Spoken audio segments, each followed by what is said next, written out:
The name of the show is The Way to Go. My name is Alan Bendich. I'm going to be your host. And Pete Passaro is our guest. He was so good last time that we asked him to come back one more time. How you doing, Pete? Great, Alan. It's great to be here again. Right. I mean, I'm so happy that you were able to join the cast of Scriptless. We've had quite a few cast members there. I mean, if you think about it, I mean, I think we've had like 25, maybe closer to 30 cast members there already. And we've had like 4 or 5 camera people. Yeah, it's been a lot. It's been a big crew and yeah.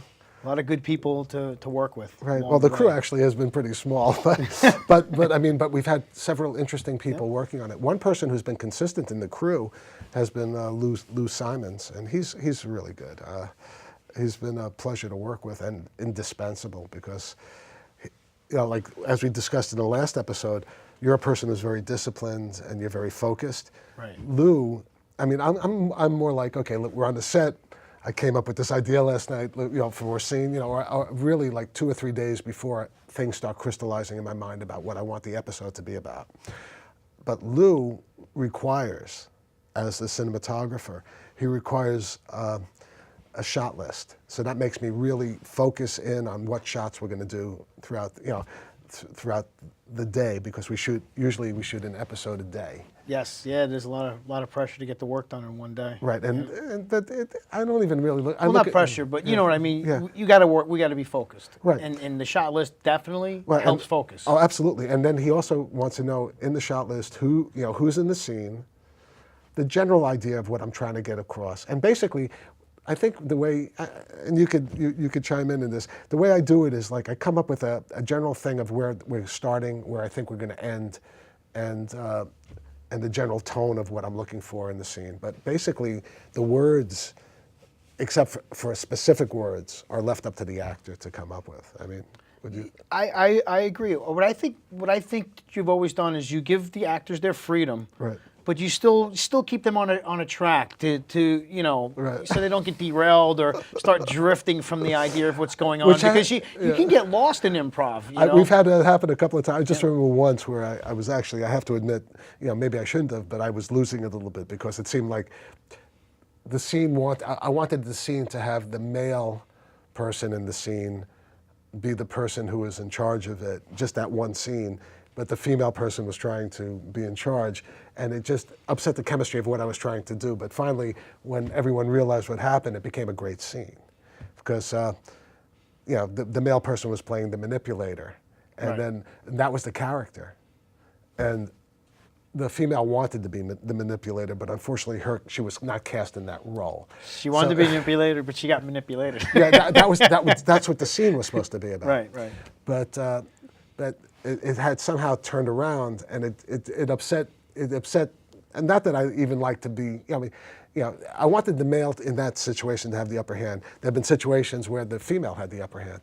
I think in certain ways, I would say, let's say Lisa Rowland, who plays Connie, I wanted her to have the upper hand in certain scenes, even though Salvatore was the boss of all bosses. So, I mean, I just wanted to make sure that, it was almost like the weaker people, males, tried to act like they had the upper hand, and the stronger males, I wanted the female to have the upper hand.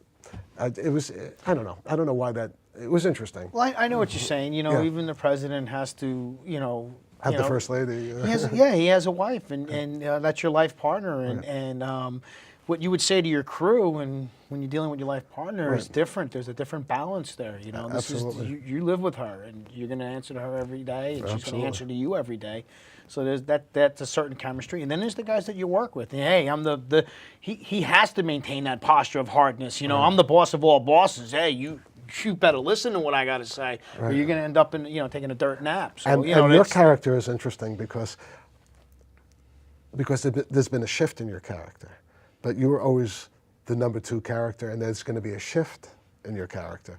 But you were like the number 2 lieutenant to the boss of all bosses, and no one was more loyal, no one was more deadly than you, Yeah, and you're a nice guy in real life. That's why it's acting, right? You know, so and it's fun because you get to be what you're not, you know. Right. So and to be in the extreme opposite is really great. You know, being a martial artist, you never get to execute. You're always disciplined.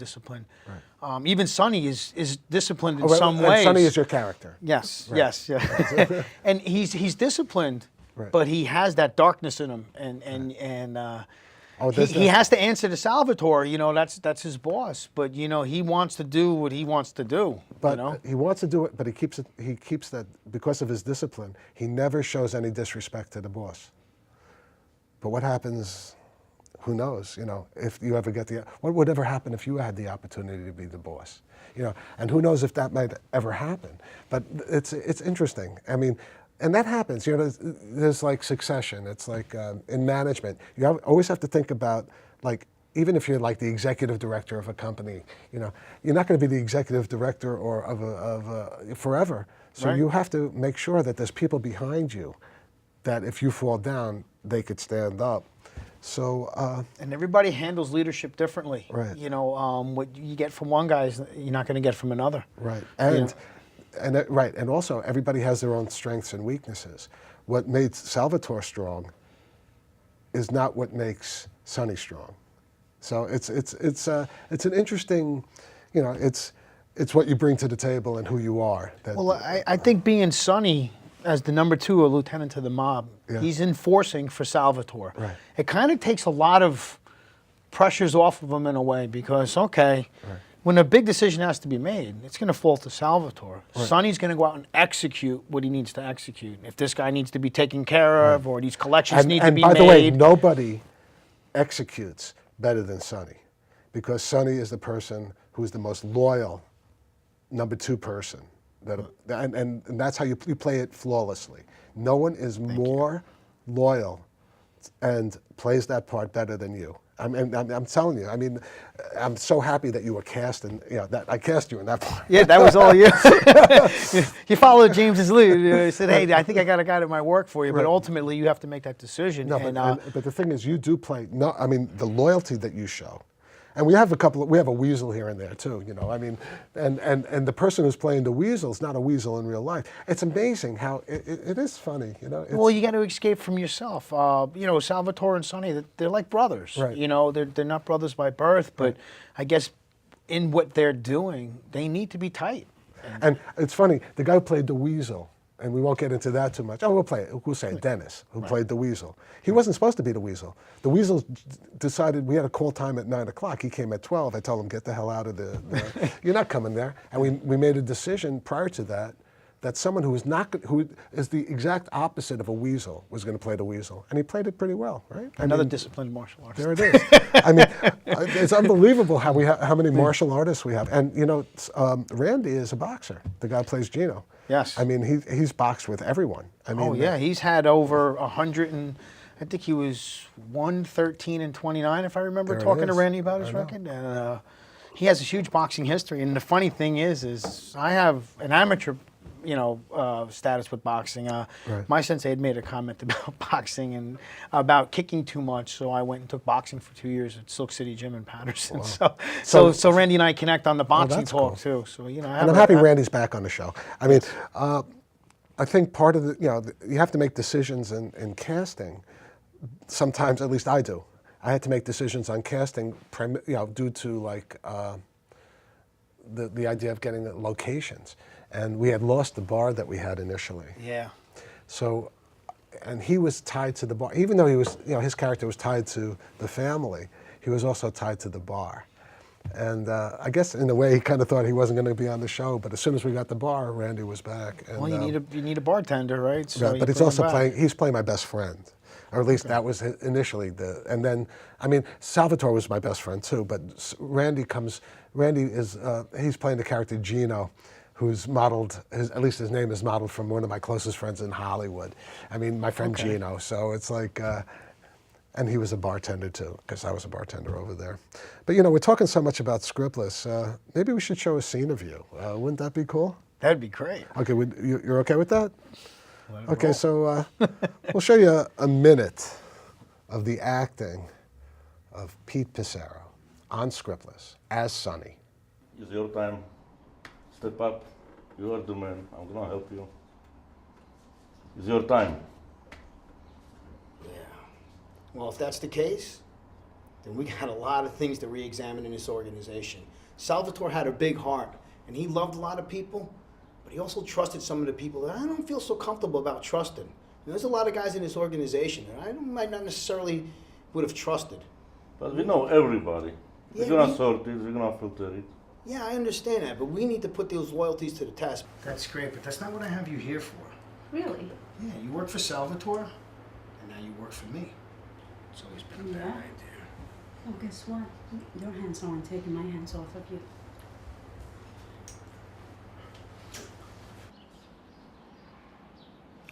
Yeah, Vinny, this is Sonny. Don't talk, listen. Salvatore wants you to have a sit down tomorrow at his place at 12. And don't be late. I feel like a proud parent. I mean, it was great, man. It's really great. And I'm so happy. I mean, you know, you make decisions and you keep your fingers crossed about casting and things like that. And I'm so happy that, you know, I'm so happy you said yes when I made the telephone call. That's all I can say. I'm happy I said yes also. It's been a great opportunity. It's just been fun the whole time. Right. We're really tapping into a very difficult skill, improv, and being able to read people. I don't know about other actors, but I think part of my martial arts background, being a martial artist, you're told to read the room and read people. So I feel like I have an edge on reading people. You can feel tension on somebody in a real situation. So I always felt that maybe reading people was part of learning in martial arts and improv. It's a skill you definitely Absolutely. need. You need to have And that. the other thing is, I mean, I think the casting was perfect for you because you have such a look. I mean, when you look at somebody, and you know that it's terrifying. You know, you terrify people. I mean, you have the piercing eyes. I mean, and that's how they react in terms of that. You know, when you put on that brutal look on your face, that with you know, and it's minimal. It's all in the eyes. Sure. Forget it. People. I mean. It gets, you could see it on the camera, and it's really cool. That's great. And the eyes are the gate to the soul. Right? That's it, man. So if you got a dark character and he's got that look, I guess that's what's working. You know. And you know, again, you know, Dina was the person who initially asked me about who was going to direct. I love directing. I'll tell you, I really enjoy it, and I love directing this kind of, you know, this kind of way because I'd like to. Instead of going over the top with the acting, I'd like to direct the actors to have it more within rather than without, you know, and have, you know. Sure. So, and it's interesting. I think all the actors do that. You know, it's the subtle changes. It's all the face, especially you know when it's television, which is what we're doing. You know, you can't go over the top with the acting. No, you can't. You can't go too far. I mean, stage is more for over the top. Right. You know, you exaggerate everything. You emphasis hard. You open to the crowd. Absolutely. I think with TV and what you've done with Scriptless, I think one of the main things is that by not having the script, the actors really have to believe their part and get into their part, and then it's not the words, but it's the conviction in what they're doing is what I think you're really looking for, and I think we've talked about that, and it's not always the words, but it's do I look at this and really believe that that's what's going on? And you know, not a spoiler, but in episode 8, it's getting better, I think. And you know, unfortunately, as time goes on, some actors come, some actors go. But in episode 8, it seemed like there was such intensity between the major players, and each one was bringing more and more to the. I mean, there was like a crescendo. You know, it was like. Right. But also, it was controlled because no one. You know, it's a controlled intensity. It was amazing, and even we have a policeman now on the show, you know, and Which is, I think, appropriate. You know, we're dealing with mobsters. There should be, yeah. you know, But I the wish other side. Yeah, I wish we'd have one that wasn't so crooked. Yeah. But I don't know. But it's interesting. I just watching that scene is. I mean, it was. You know, I'm just asking you to do certain things, but to watch everyone being so convicted, having so much conviction in their parts, and being able to bounce the information between each other, and you know, and it was just, and everyone everyone likes to take the spotlight, but not to step on the other person. I think it's like incredible. Yeah, no scene stealers or anything like that. Right. Well, I think part of what gives it that that real vibe is if the scene works, right? If the actors are bouncing off each other well, I think you're going to get some magic because when it flows, it's going to flow right. And if it goes wrong, cut. let's start that over again and let's redirect. And look, I like this part and go here and then reestablish that and turn it a little bit this way. And then what happens is then you actually have a little bit of time to think a little bit and say, oh, let me make this adjustment. Oh, I should have done this. Let me improv this adjustment here and this little adjustment there. And then that second take or that third take, sometimes you can. The only person that takes longer than that is my dad. But that's okay. I love it because I love working with my dad. But I'm still trying to figure out who's going to be the perfect girl for Sonny. I haven't figured that one out yet. But I think with the intensity of Sonny, we need something to relieve some of the stress. I think because you're so intense all the time that at this point we've established that no one's tougher than you. And that no one is more loyal to your boss or your crew, unless the crew does something really bad.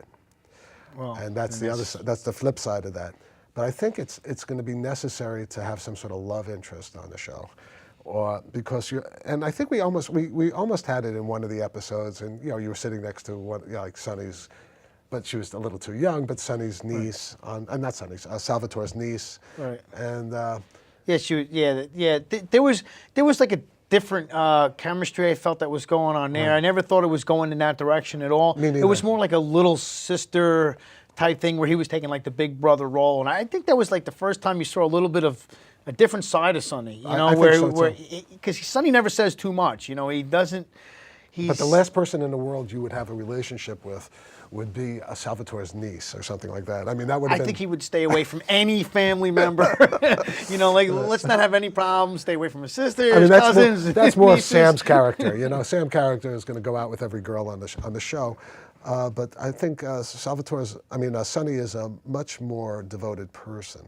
And I can't believe all we're talking about is Scriptless. No, but that's what the show. I mean, that's how our relationship, our friendship, is a direct result. Yes. And also, absolutely. I think a lot of things are happening. The idea of like even going through 8 episodes of a show, even though we've only shown one on television at this point, but the idea of doing that, I mean, relationships, happen, and everyone's learning on the set. I mean, I think so. I think even for myself, improv, I was real nervous with it in the beginning. I was like, what if I don't come up with any lines? What if I draw a blank? And what am I going to do? And now I feel like I'm really, like you're talking about episode 8. I felt really, really comfortable. Well, that was a great. And I think as you do something, you even see it in sitcoms or whatever. Right. You see the first season, and then you see it a few years later, and you're like, wow, those people really fell into their characters. And I think that's what we're doing now, is we're all falling into our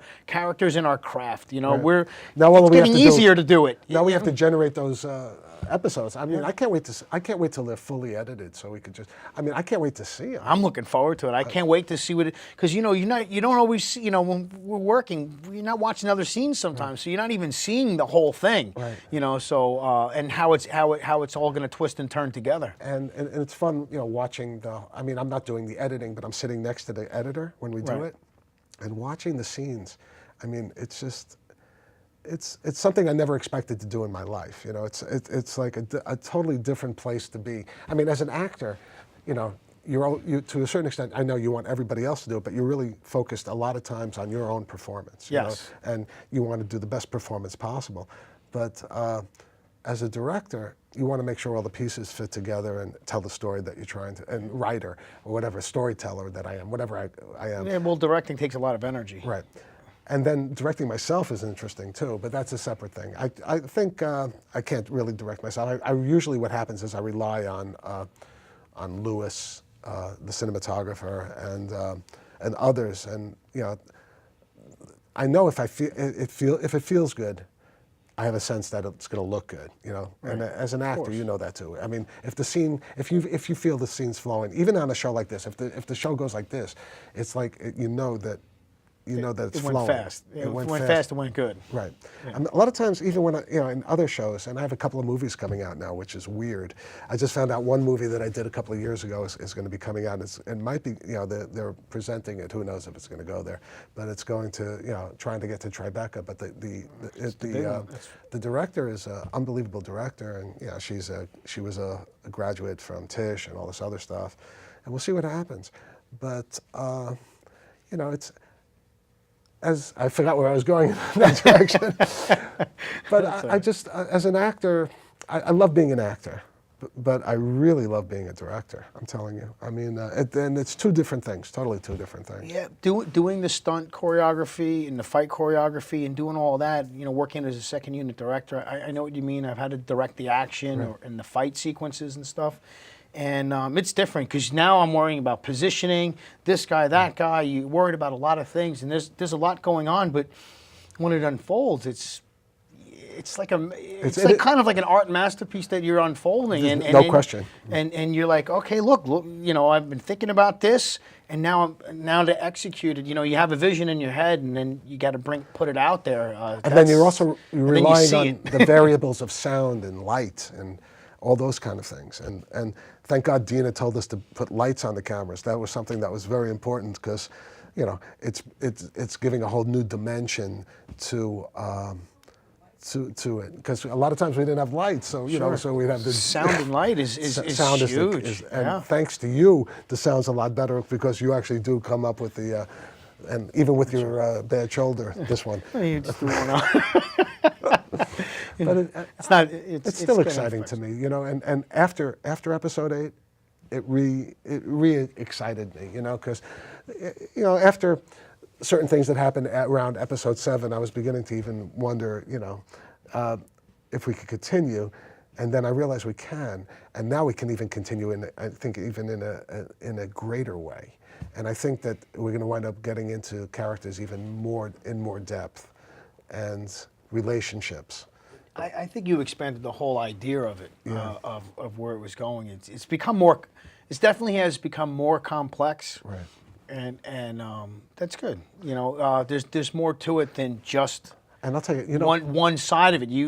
There's layers. And you're great, but I really love Peter Gaspar, the guy who plays your lieutenant. Yeah, your number 2 guy, the guy on your crew. Yeah. He has.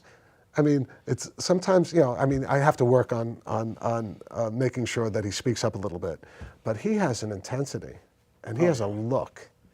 When you can't break this guy, right? You can't break you either. But there's no, but he's hard. Yeah, he's very hard character. He's hard. Yeah. But when you get to the real person, he's the softest guy in the world. He worked at the World Trade Center, cleaning up the World Trade Center. Right. He's a good human being.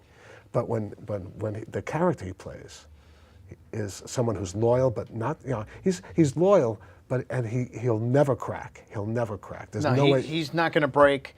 But he's another martial artist. He's another disciplined martial artist with loyalty beyond measure on the character and in real life too, just in a different way. I know. You give him a call and say you have to be there at 9 o'clock. He's there at 9 o'clock. Yeah. Like you're there at 8:30. So never want to be late. I just never want to be late. That's all. And I just can't wait to put the pilot together. We have all this film, or video, and I just wish I had more time. The whole thing is because I know Jim Folliter, who plays the cop on the show, Detective Kazak, who was, when I worked on Cagney and Lacey, it was Aspromonte and Kazak, and I played Aspromonte, and Kazak was my partner. So that's another name from the past. But he plays Detective Kazak, and he's also our editor. And I wish I had gotten him earlier. That's all I could say. Earlier because I was relying on Luis Rodriguez, and he got a job on CNN. So what could you do? Well, I'm glad he got a good job. Wish him well. And I'm happy for him. And I'm happy for us that we got Jim. Jim's working out, and he's on two sides of it. He's in production, and he's also acting, and I know he's enjoying himself. I could see it. Well, and we're in contact a lot. But the other thing is to have him on the set, and also saying, listen, I think it would look better if you do this. I think that the input he's giving is going to be priceless, and it's going to make the show even better than it actually, than it already is. Well, as you add pieces, and I guess you get more people helping, Right. inputting. He's looking at it from an editing point of view, also on how to shoot it, like and make it, so it's gonna so he can do the best job that he can do. And thank God we have Matt, who's our cameraman, who works with Lou, and he loves the show. I mean, I was thanking both of them on the way home from Astoria last week, and he's saying, "How cool is it that we're on this show? They're working on the show." So I mean, the idea That's that great. I mean, it was such a good vibe. I think that was one of the best vibes. I mean, we've had great episodes before, but it was good. It was good that episode 8 felt the way it did. I mean, because it revitalized it. And even after the shoot, a lot of times people finish their stuff and then they go. Yeah. A couple of people stuck around. We all ate together. I mean, it was like a big family environment. I really think there was. It was special, because it never really gotten to that, and to see everyone just us all sitting down at the table and stuff. That was first. We never had the party. That's the thing, and we should still have that party at some point and bring everyone. It should be interesting, but bring it all. But be a big party. There's a lot of cast members. But the thing is, I don't know. It might be like a family gathering where you have family gatherings and not everyone in the family is so happy to see you. But I think once the pilot is generated, we should have the party. Yes. I mean, and the pilot will incorporate, I think, scenes from all the episodes if we can. That's my hope. And but it's tough. Editing takes a long time. Yes, it does. And in the pilot, I guess in the show, we shoot for a half hour. Yeah. But I guess the pilot you'd make an hour because that's a lot of material. Right.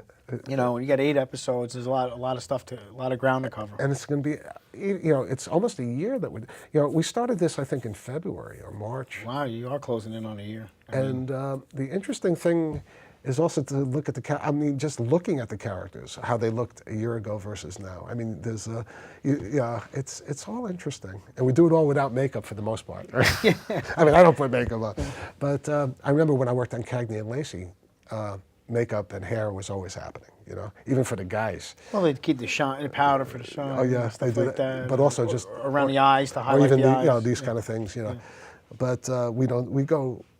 We're Mr. Naturals on the show, And but I'm still amazed at the feeling, the whole feeling's great on the show, and the feeling was great on this show too, wouldn't you say? It was excellent. And it was really good to have you on the show, Pete. And I'm really happy. I know that with your injury and all this, your friend brought you down here, which was really great. And I really appreciate that she did. But there's only one thing left to say. That's a wrap. Good night, folks.